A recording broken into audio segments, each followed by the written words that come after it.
The Zithran Empire had been the undisputed masters of the outer spiral region of space for over 3,000 years.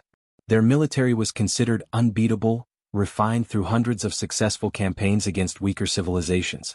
They had crushed rebellions, absorbed entire star systems, and eliminated anyone who dared challenge their authority. To the Zithrans, the galaxy was theirs for the taking, and no species had ever proven strong enough to stand against them. So when their deep space monitoring stations picked up an unusual reading at the edge of the neutral zone, Fleet Commander Vexter barely gave it a second thought. The sensors showed a single vessel, moving slowly through space with an energy signature so weak it might as well have been a cargo hauler. According to their scanners, this mysterious ship was tiny by galactic standards, maybe 400 meters long at most. For comparison, a standard Zithran scout vessel was nearly twice that size. Their warships measured in kilometers. Vexter chuckled as he reviewed the report on his command throne. Another backward species, he thought, probably just discovered faster-than-light travel and wandered into the wrong neighborhood. It happened more often than people realized. Some primitive civilization would cobble together a crude warp drive, take their first baby steps into the stars, and stumble right into Zithran territory. Usually, Vexter would send a patrol ship to either escort them back to their homeworld with a stern warning, or if they seemed particularly troublesome, simply eliminate them. The galaxy had no room for species too stupid to read the clearly marked territorial boundaries. But this time something felt different. The communications officer tried hailing the vessel using standard galactic protocols, quantum-linked messages that every spacefaring species should be able to receive. Nothing. They tried emergency frequencies, trade channels, even ancient radio waves that some backwards planets still used. Complete silence. The ship just kept coming, moving steadily toward Zithran space as if it owned the place. Then things got weird. The mystery vessel suddenly accelerated. Not gradually, not with the kind of slow buildup you'd expect from conventional engines warming up. One moment it was cruising along at normal speeds, the next it was moving faster than anything Vexter had ever seen. The numbers on his tactical display didn't make sense.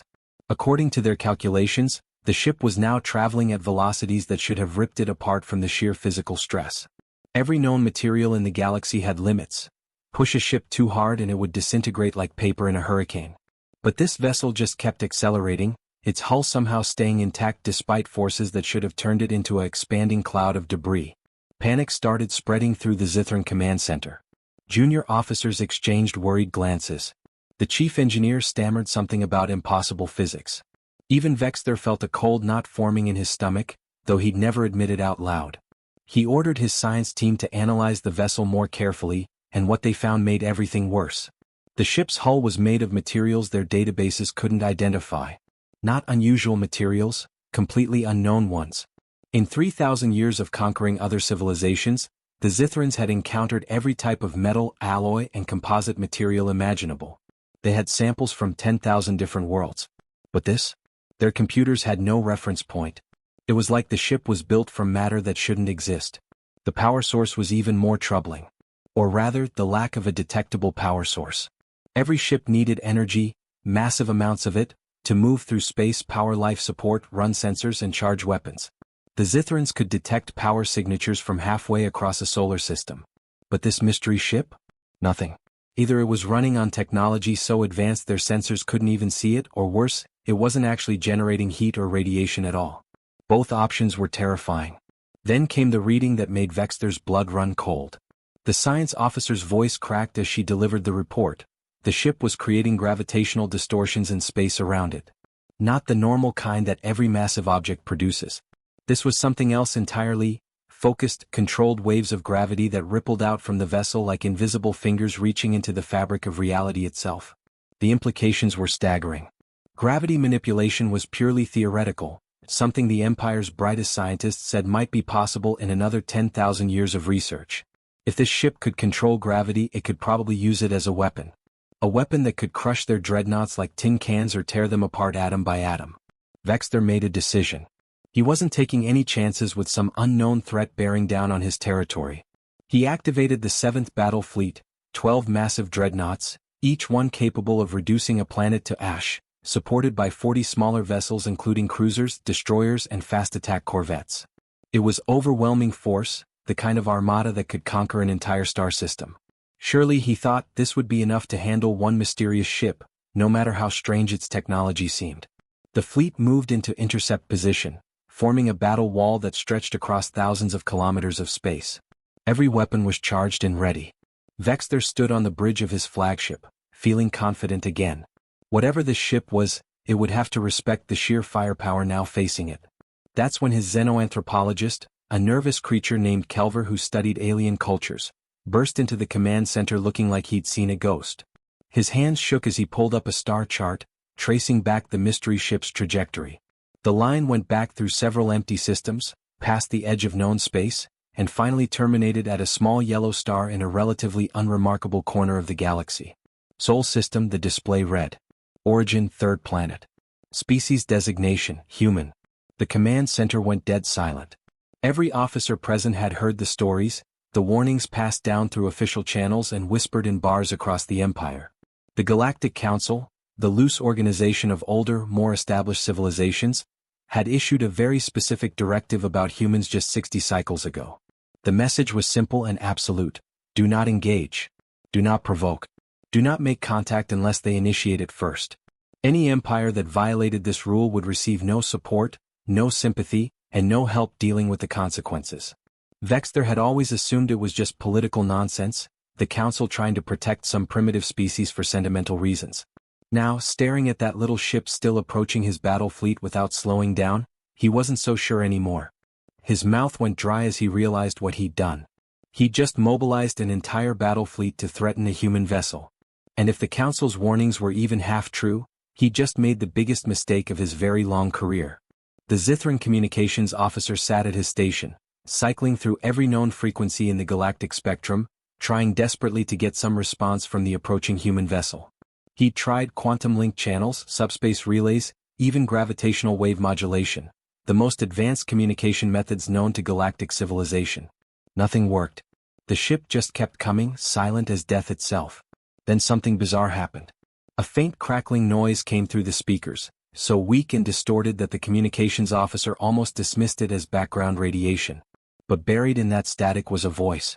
A human voice, speaking through what their computers identified as primitive radio waves, the same technology ancient civilizations used before they even left their home planets. It was like receiving a message written with stone tools. The voice itself was female, speaking in a language that their translation computers needed several seconds to process. When the words finally came through, they carried a tone that was utterly casual, almost bored, as if the speaker was reading from a grocery list rather than addressing a military fleet.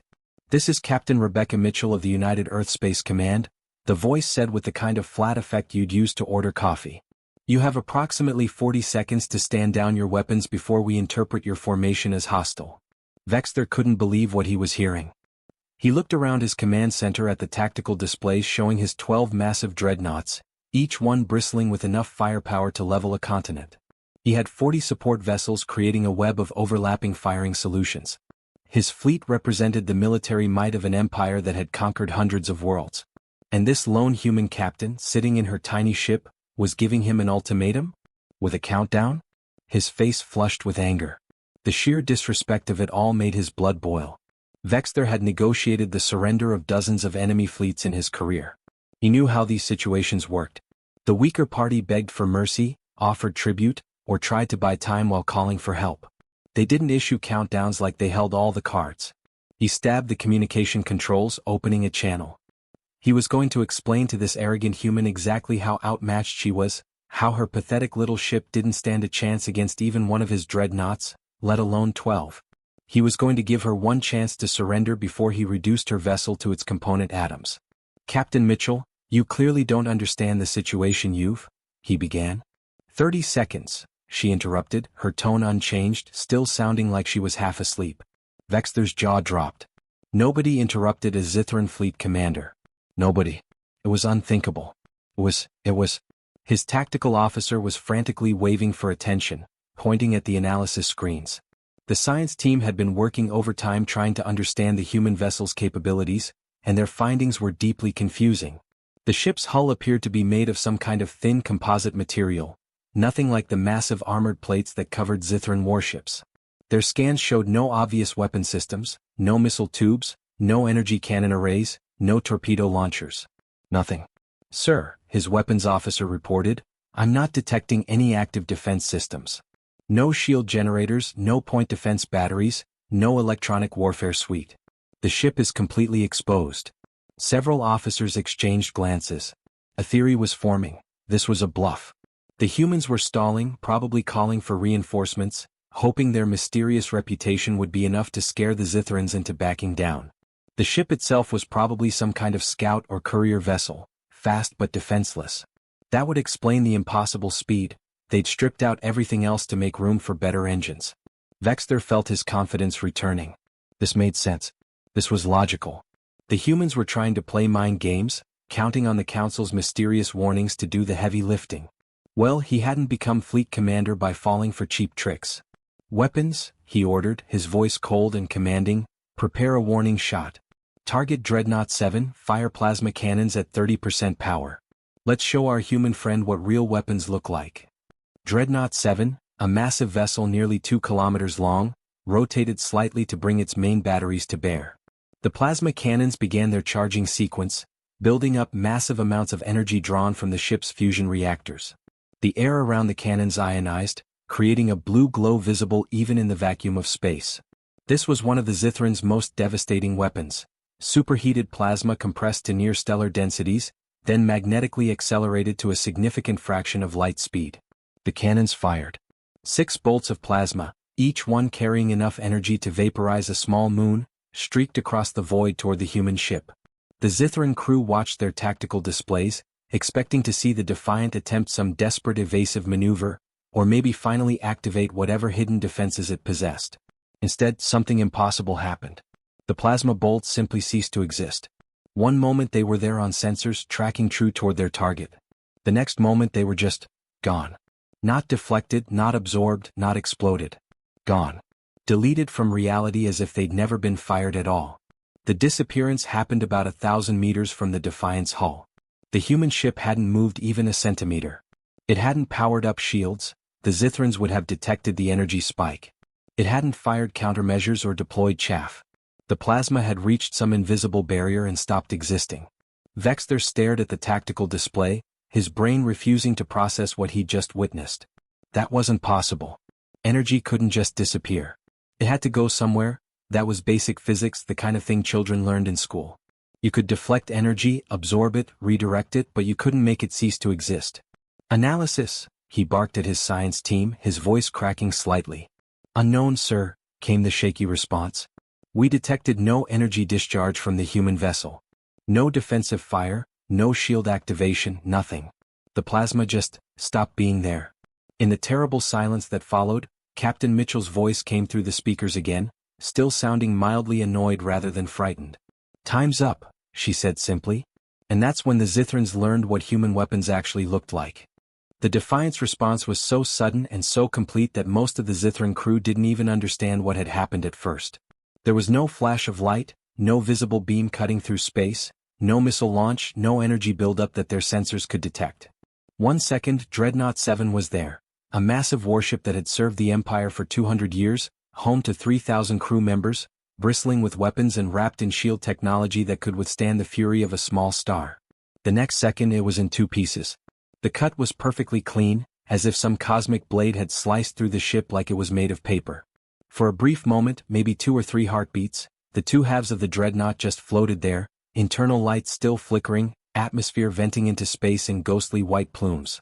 The Zithran crew on other ships could only stare in horror at their tactical displays, watching a vessel that was supposed to be nearly indestructible come apart like a child's toy. Then the reactors went critical. The fusion cores that powered the dreadnought, suddenly exposed to the vacuum of space and no longer contained by their safety systems, lost containment. The explosion was like a miniature sun being born, a sphere of pure energy that expanded outward at incredible speed, consuming everything in its path. 2 escort frigates that had been flanking the dreadnought didn't even have time to react. They simply vanished into the fireball, 300 crew members on each ship gone in an instant. Chaos erupted across the entire Zithran fleet. Officers were screaming into their communication channels, asking what happened, demanding status reports, calling for damage assessments. On Vexter's flagship, the tactical displays were going crazy with warning indicators and emergency signals. The neat, organized battle formation they'd been maintaining fell apart as ship captains started making their own decisions, some pulling back, others moving forward, everyone confused and terrified. Vexter grabbed his tactical officer by the shoulder hard enough to hurt. "What hit us?" he shouted, his voice raw with panic he could no longer hide. "What kind of weapon was that?" The officer, a veteran of 50 campaigns who'd never shown fear before, just shook his head, his eyes wide. "Sir, we detected nothing. No energy discharge, no particle beam, no projectile. Our sensors show that the Defiant didn't fire anything at all. One moment Dreadnought 7 was intact, the next it was." "That's impossible," Vexter roared. "Ships don't just split in half. Scan again.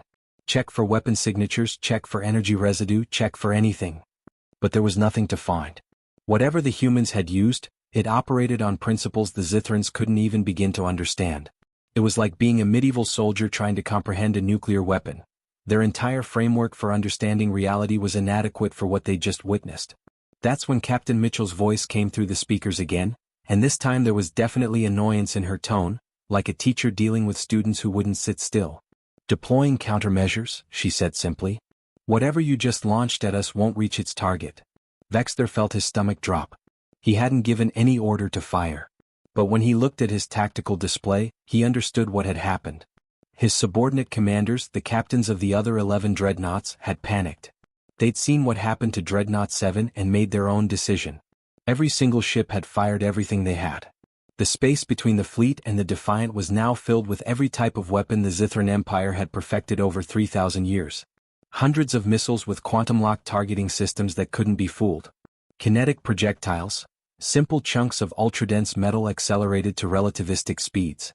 Energy beams across every spectrum from radio waves to gamma rays. And even their experimental temporal disruptors, weapons that could theoretically age a target millions of years in seconds. It was enough firepower to destroy a small fleet.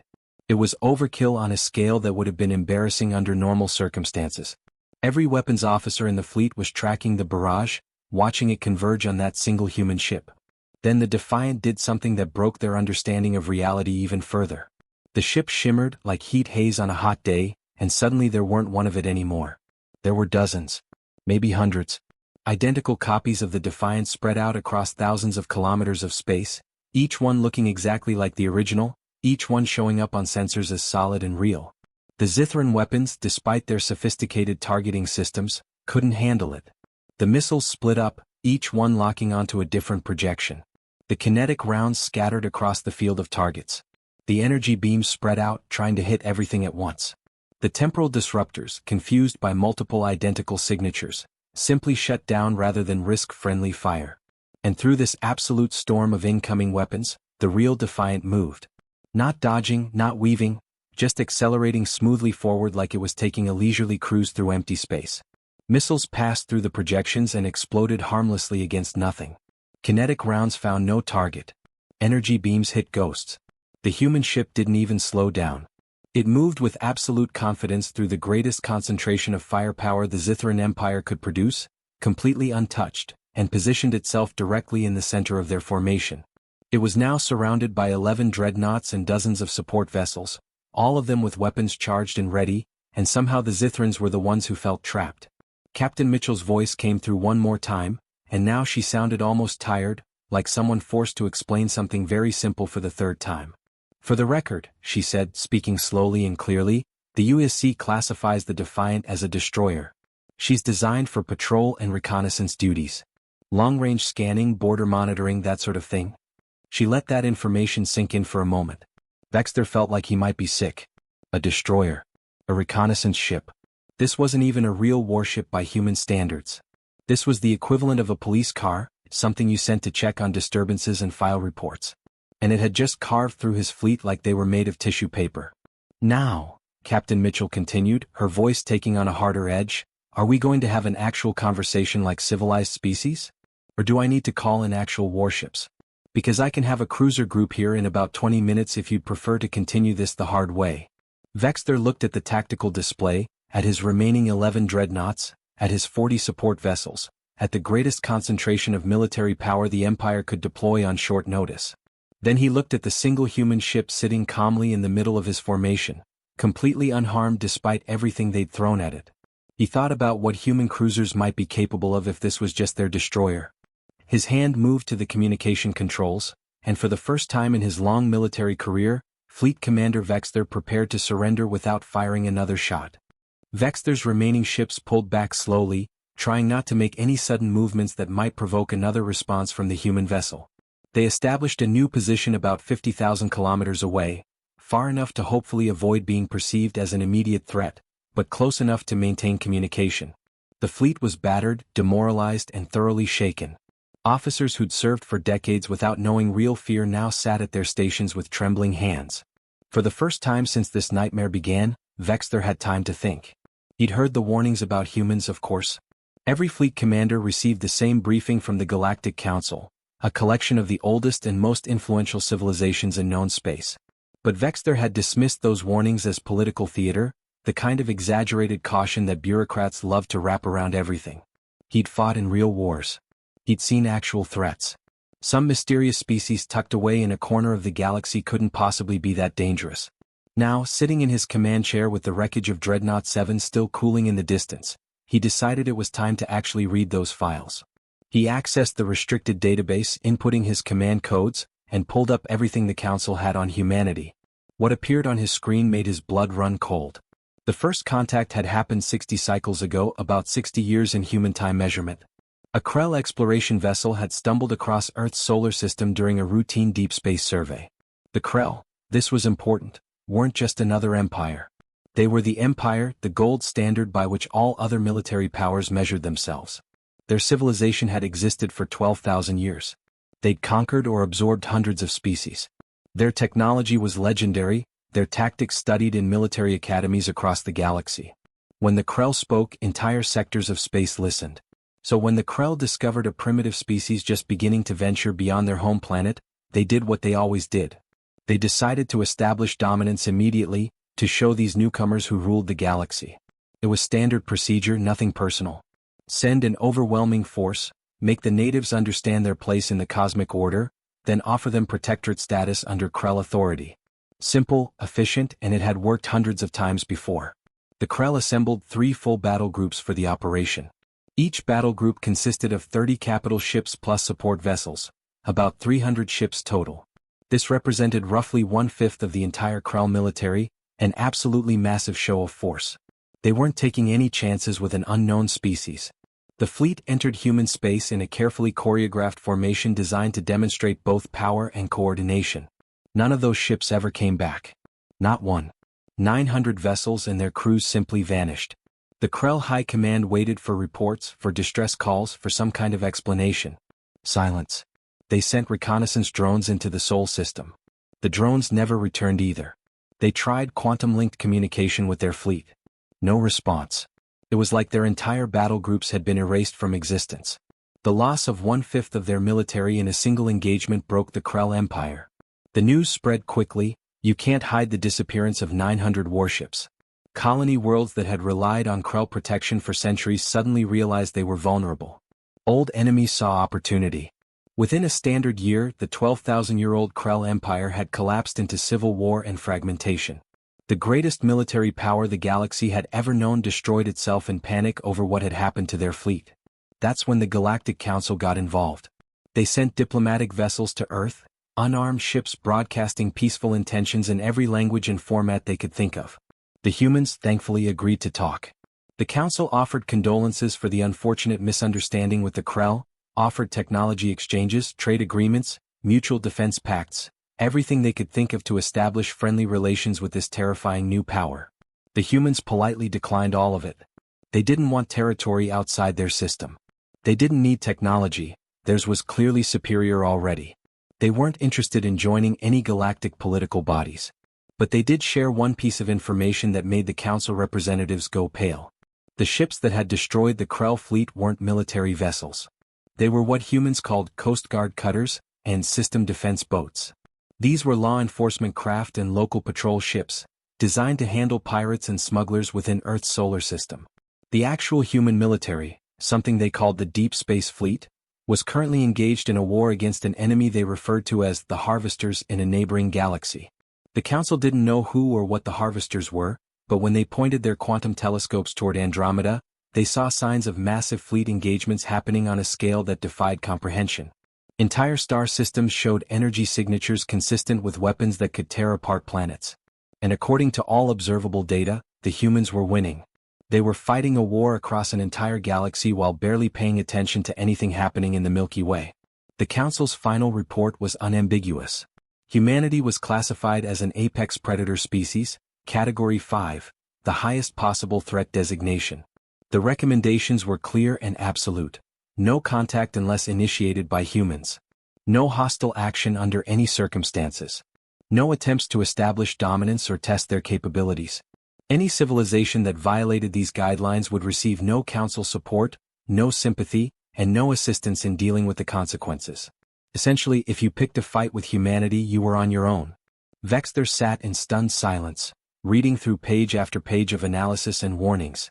There were detailed tactical studies showing how every known weapon system in the galaxy had been tested against human vessels, all of them ineffective. There were psychological profiles suggesting that humans viewed warfare differently than other species, treating it as a problem to be solved rather than a ritual to be performed. There were economic reports showing that Earth's industrial capacity was somehow larger than entire empires despite having only one inhabited star system. He looked up from his screen at the tactical display, where the Defiant still sat calmly in the middle of his scattered fleet. A destroyer, Captain Mitchell had called it. A patrol vessel designed for reconnaissance. Not a battleship, not a dreadnought, not even whatever humans classified as a proper warship. Just a destroyer. Vexter tried to imagine what a human battleship might look like, what weapons it might carry, what it could do if it was actually designed for combat rather than just scouting around and filing reports. His imagination failed him completely. If this was what humans sent out to patrol their borders and check on disturbances, what kind of monsters did they deploy when they actually wanted to win a war? The communications officer interrupted his thoughts. "Sir, the human vessel is hailing us again. Captain Mitchell says she's willing to discuss terms." Vexter took a deep breath, straightened his uniform and prepared to negotiate. For the first time in 3,000 years of Imperial history, the Zithran Empire was about to accept terms from someone else. And they were going to be grateful for the opportunity. Captain Mitchell agreed to come aboard Vexter's flagship for face-to-face negotiations, which honestly surprised him. He'd expected her to demand that he come to her ship, a show of dominance that would have been entirely justified given how thoroughly she'd just dismantled his fleet. But the human captain seemed more interested in efficiency than power games. She said she'd dock within the hour and requested that Vexter prepare a conference room with atmospheric composition suitable for human biology. When the Defiance shuttle approached the Zithran flagship, every sensor in the fleet locked onto it, analyzing every detail. The shuttle itself was small, unarmed as far as they could tell, and moved with the same impossible grace as its parent ship. It docked smoothly and Vexter personally went to the airlock to greet his guest, something he hadn't done in decades. This wasn't about protocol anymore. This was about survival. The airlock cycled open and Captain Rebecca Mitchell stepped through. Vexter had studied dozens of species in his career, and he prided himself on being able to assess threats based on physical characteristics. Humans, he'd learned from the Council files, were persistence hunters from a death world, evolved to chase down prey over impossible distances. He'd expected something fearsome, maybe covered in natural armor or showing obvious predatory features. Instead, Mitchell looked almost disappointingly ordinary. She was bipedal, standing about 2 meters tall, with a lean build that suggested athleticism but nothing superhuman. Her skin was a medium brown tone, her dark hair pulled back in a simple style. She wore a dark blue uniform with minimal decoration, just a few patches and rank insignia. No visible weapons, no threatening posture, no intimidation tactics. She looked like she could have been an accountant or a teacher, not the commander of a vessel that had just carved through his battle fleet. But then Vexter noticed her escorts, and his assessment changed rapidly. 2 figures emerged behind Mitchell, both wearing powered armor that made his security team look like children playing dress-up. The armor was matte black, seamless, and covered in technology that his scanners couldn't identify. When his security chief tried to scan them for weapons, the equipment simply returned error messages. The armor was blocking their sensors so completely it was like trying to see through solid lead. The male escort was tall and broad-shouldered, moving with mechanical precision. He introduced himself as Lieutenant James Parker, his voice filtered through the armor's speakers. The female escort was slightly shorter but moved with the same disturbing fluidity. She gave her name as Lieutenant Emily Rodriguez. Both of them positioned themselves at Mitchell's flanks, not threatening but absolutely alert, like predators watching potential prey. Mitchell smiled at Vexter's obvious discomfort. Don't worry about the armor, Commander. Standard protocol when visiting potentially hostile vessels. I'm sure you understand. Her tone was friendly, almost conversational, which somehow made the whole situation more unsettling.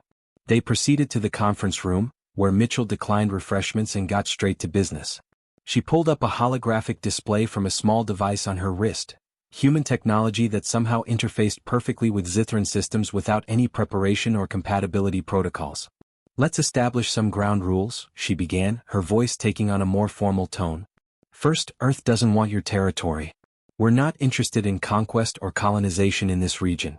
We're just passing through, establishing a supply route to support our operations in Andromeda. Your empire, your systems, your politics. None of that concerns us as long as you don't interfere with our movements. Vexter nodded carefully. That seemed reasonable, almost generous given the circumstances. Second, Mitchell continued, and her voice hardened slightly, we're aware that you've been conducting raids on the Thalassi colonies in the outer spiral. That stops immediately. No more attacks, no more resource extraction, no more territorial expansion in their direction.